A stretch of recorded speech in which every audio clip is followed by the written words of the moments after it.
करे गैर बुत की पूजा तो काफिर, जो ठहराए बेटा अल्लाह का तो काफिर, झुके आग पर बैर सजदा तो काफिर, कवाकब में माने करिश्मा तो काफिर।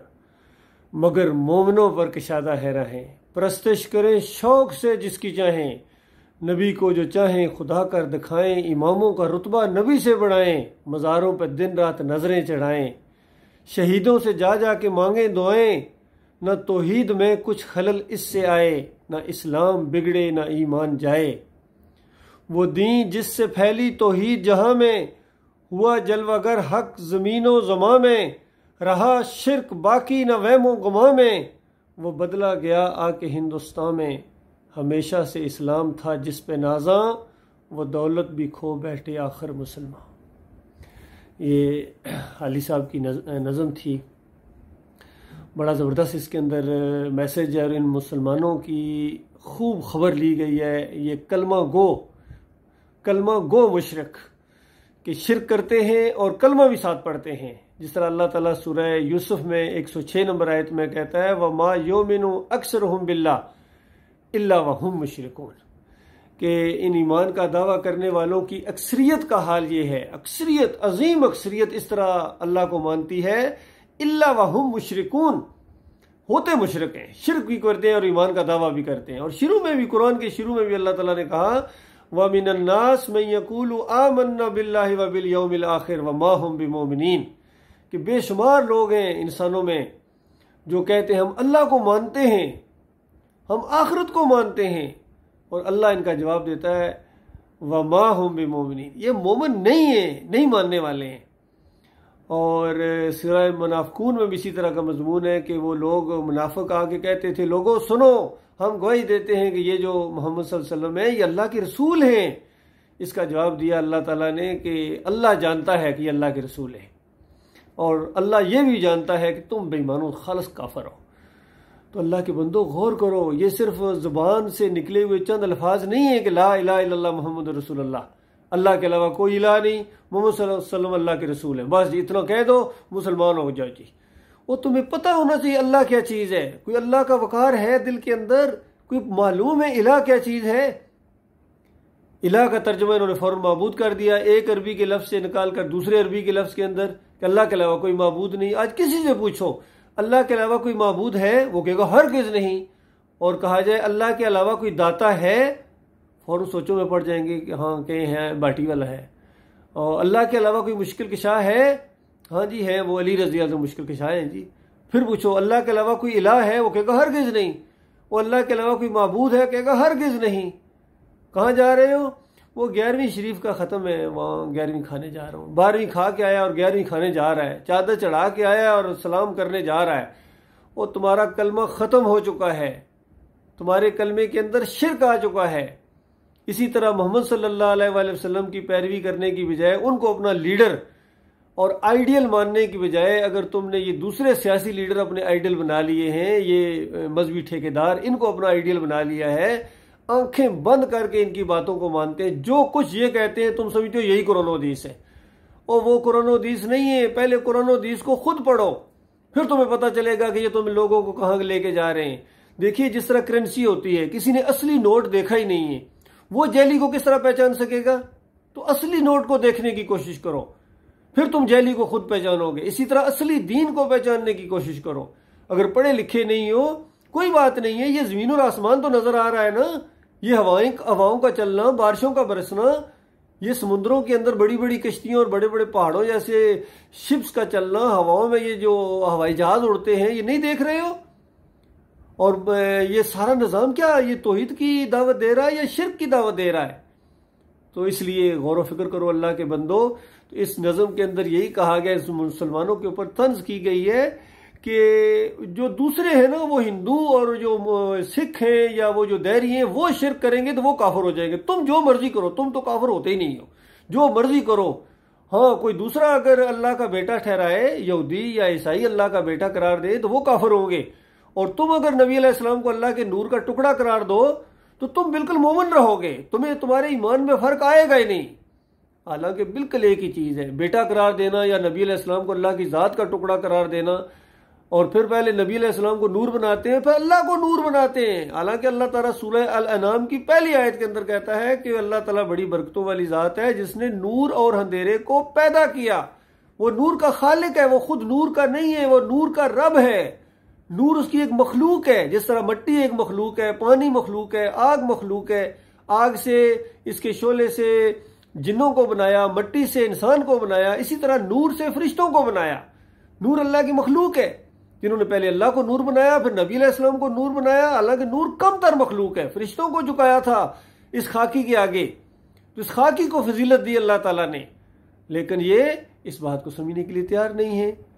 और फिर झुके आग पर बहरे सजदा तो काफर, जो आग के सामने झुकेगा वो तो बिल्कुल काफर है, लेकिन वो जो मज़ारों के सामने झुके, मूर्तियों के सामने झुके, पीरों के सामने झुके, नबियों और वलियों के सामने झुके, ये इनके नज़दीक मोमिन है।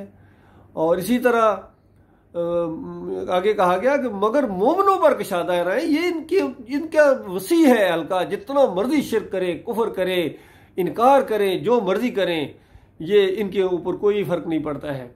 ये नबियों को अल्लाह से ज्यादा बढ़ाते हैं, कहते हैं अल्लाह का पकड़ा छुड़ाए मोहम्मद। तो यही तो वो बात है, नबी को जो चाहे खुदा कर दिखाएं, बल्कि खुदा से, अल्लाह से भी आगे। अल्लाह का पकड़ा कहते हैं छुड़ाए मोहम्मद, मोहम्मद का पकड़ा छुड़ा कोई नहीं सकता है। इमामों का रुतबा नबी से बढ़ाएं, ये जो 12 इमाम मानते हैं ये कौम, ये इमामियत का अकीदा रखने वाले, ये तो कहते हैं सारे अंबिया इमामों के नीचे हैं, फिर भी ये मोमिन है। मज़ारों पर दिन रात नजरें चढ़ाएं, इन मज़ारों की हालत देखो, बाटी जाके देखो, बरीमाम जाकर देखो, सेवड़ जाके देखो, और मुल्तान शरीफ जाके देखो, नजरें दिन रात, नजरें पूरी रात 24 घंटे, कोई इनका वो नहीं होता, वक्फा बीच में नहीं होता, इंटरवल नहीं है, कोई फुल स्टॉप नहीं है, कोई कौमा नहीं है, हर लम्हे शिरक हो रहा है। शहीदों से जा जाके मांगे दुआएं, शहीदों से। वो शहीद तो होता ही वो है जिसने इस ईमान को, इसका बोलबाला करने के लिए अपनी जान दे दी थी। तुम शहीदों के ऊपर जाके कभी सब्ज़ चादरें चढ़ाते हो, जनाना चादरें, कभी सुर्ख चादरें चढ़ाते हो। शहीद तो जंगें लड़ने वाले होते थे। तो बताया गया कि इनकी तौहीद में बिल्कुल कोई खलल नहीं आता है, इनकी तौहीद में आता ही नहीं है। ये नबी के सामने सजदे करवाएं, नबियों को, वलियों को, तौहीद इनकी कायम रहती है। मोमिन जो हुए, इनका इस्लाम बिगड़ता ही नहीं है, इनका ईमान जाता ही नहीं है। और वो दीन जिससे तौहीद फैली जहां में, वो यानी वो तौहीद नबी सल्लल्लाहु अलैहि वसल्लम ने जो ईमान का, तौहीद का कलमा बुलंद किया इस पूरी दुनिया के अंदर, और हर जगह कोई जरा बराबर शिरक वहमो गुमान में भी नहीं था। वहमो गुमान में भी शिरक नहीं होना चाहिए। जिस तरह ये इल्जामात कई दफा लगाते, वो आदम अलैहिस्सलाम की जो तौबा थी ना, वो वास्ते वसीले से हुई थी, नबी का वास्ता दिया था। हालांकि खुद चाहे वास्ता वसीला ना देता हो, लेकिन वो जो आपके जहन में है कि नबी के वास्ते के जरिए से दवा कबूल हुई थी, ये आपके गुमान के अंदर, वहमो गुमान के अंदर, ख्यालात के अंदर शिरक है। इसी तरह खुद ये चाहे नबियों वलियों को सजदे ना करते हो, लेकिन इनके दिमाग में है कि याकूब अलैहिस्सलाम ने, पूरे खानदान ने यूसुफ अलैहिस्सलाम को सजदा किया था, हाथ टेक के, माथा टेक के, घुटने टेक के सजदा किया था। हालांकि वो अल्लाह को सजदा था। वखर्रू लहू सुजदा, वो सारे के सारे उसके लहू की ज़मीर अल्लाह के लिए है, और वो अल्लाह के सामने सजदे में गिर गए। और वहां जो सूरज चांद तारे देखे, वो इज्जत और एहतराम की अलामत है। ली साजिदीन में जो शुरू में आया है कि अब्बा जान मैंने सूरज चांद तारों को नीचे झुका हुआ देखा है, झुक रहे मेरे सामने झुके हुए हैं, तो वो इज्जत और एहतराम के लिए। और 6 नंबर आयत के अंदर याकूब अलैहिस्सलाम ने उसकी तशरीह भी बयान कर दी कि मेरे बच्चे, ये जो तूने देखा है ख्वाब, इसका ये मतलब है अल्लाह ताला तुझे फजीलत अता फरमाएगा इस खानदान के ऊपर, और तुझे बादशाह अता फरमाएगा, तुझे बातों की तह तक पहुंचने की सलाहियत देगा, तुझे हुकूमत देगा अल्लाह ताला। ये मतलब है, इससे हम अंडर आ जाएंगे तेरे, ये मुराद है। लेकिन इन्होंने सजदे कराने शुरू कर दिए, फिर भी इनकी तौहीद में कोई खलल ही नहीं आता है। फिर उसके बाद बताया हमेशा से इस्लाम था जिस पे नाजा। भाई इस्लाम को नाज इसी बात के ऊपर है कि हमारा माबूद एक है, इलाहुकुम इलाहुम वाहिद। बाकी जितने मुशरिक कौमें होती हैं, ये जमीन के ऊपर इनके माबूद होते हैं, हमारा माबूद अर्श के ऊपर है। हम उसके सामने सजदे करते हैं, उसके सामने रुकू करते हैं। तमाम नबियों ने, वलियों ने उसी के सामने रुकू और सजदे किए हैं। वो हाकिम है, हकमियत उसका हक है, और वही पुकारे जाने के लायक है, भरोसे के लायक है, तवक्कल के लायक है। बाकी ये जमीन वाले, ये कब्र वाले, ये दाता दस्तगीर मुश्किल की शाहजतरवा नहीं है, ये वास्ते वसीले के लायक नहीं है, पुकारे जाने के लायक नहीं है, भरोसे और तवक्कल के लायक नहीं है, और रुकू और सजदे के लायक नहीं है। वो अल्लाह है। ये तो दीन की रूह है, ये तो इस्लाम, इस पर नाजा है। वो दौलत भी खो बैठे आखिर, यहाँ आके ये मुसलमान, अब उनके पास वो दौलत भी नहीं रही है, वो जो ईमान का मामला, वो जो कलमे का सहारा, वो भी इनसे छीन लिया गया है। और छीनने वाले कौन है? इनके मौलाना साहब हैं, इनके मौलवी साहब हैं, इनके पीर साहब हैं, पीराने पीर हैं। सूफियों की किताबें पढ़ें, अब्दुल कादिर जिलानी की, मोइनुद्दीन चिश्ती की, मुजद्दिद अल-अफ़सानी की, शाह वलीउल्लाह की। इतनी शिर्क और कुफ्र से भरी हुई ये किताबें अल्लाह जानता है। पढ़ो इनको अल्लाह के बंदो। आप पढ़ते नहीं हो, असल भी नहीं पढ़ते हो और इनके ये कारनामे भी नहीं पढ़ते हो, तो लिहाजा पलटो अल्लाह के बंदो, ईमान खालस करो अपना। बिल्कुल तौहीद के अंदर जरा बराबर शिरक नहीं होना चाहिए। हाकमियत सिर्फ अल्लाह की है, उसका कानून चलेगा, उसकी हुकूमत है, उसके बंदे हैं, उसका हुक्म चलेगा। और ना जमहूरियत चलेगी, ना सोशलिज्म चलेगा, और ना कैपिटलिज्म चलेगा, ना बरेलवियत चलेगी, ना देवबंदियत चलेगी, ना अहले हदीसियत चलेगी। जिस तरह अभी पिछले दिनों में सुना है कि ये तालिबान कह रहे हैं कि हम हनफी फ़िक़ा नाफज करेंगे। हनफी फ़िक़ा, इनको कुरान और हदीस से पता नहीं क्या चिढ़ है। तो इनके अकायद के अंदर भी जो थोड़ी बहुत खराबियां हैं, चूँकि ये देवबंदी हैं और देवबंदियों के अकायद जो है बुरी तरह शिरक से आलूदा है, तो इनके ऊपर उनका असर है। तो अल्लाह के बंदों, मेरे भाइयों, ईमान को बिल्कुल खालस करो।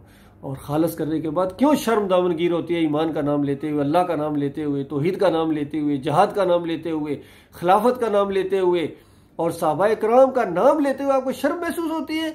और पाकिस्तान जैसे मुल्क के अंदर और मुसलमानों के अंदर सहाबाए किराम के ऊपर लान तान किया जाए, उनको कोई पूछने वाला नहीं हो, तो अल्लाह के बंदो, इसी वजह से अल्लाह की रहमत रूठी हुई है। अल्लाह ताला अपने फजल करम की फिर बारिश करेगा। ईमान खालस करो और आखिरी नबी खातमुन नबीयीन मोहम्मद सल्लल्लाहु अलैहि वसल्लम की पैरवी करो। फ़िरक़ों से निकलो, मसलकों से निकलो और सिर्फ मुसलमान कहलवाओ अपने आप को। अल्लाह ताला इसकी तौफीक अता फरमाए।